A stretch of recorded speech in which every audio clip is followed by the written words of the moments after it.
L'ICAP és dels i de les que defensem l'ús del català en la justícia. El fet que hi hagi jutges i fiscals que no coneguin la llengua catalana ja no pot ser una excusa per frenar l'ús de la nostra llengua en la justícia. Instarem a utilitzar les nombroses eines existents que, mitjançant intel·ligència artificial, faciliten les traduccions simultànies tant escrites com verbals. Impulsem l'ús del català en les facultats de dret.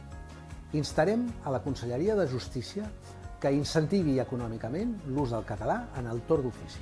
A vallejonavarro.cat hi trobareu tot el nostre pla de govern en matèria de català en la justícia. L'ICAP és teu.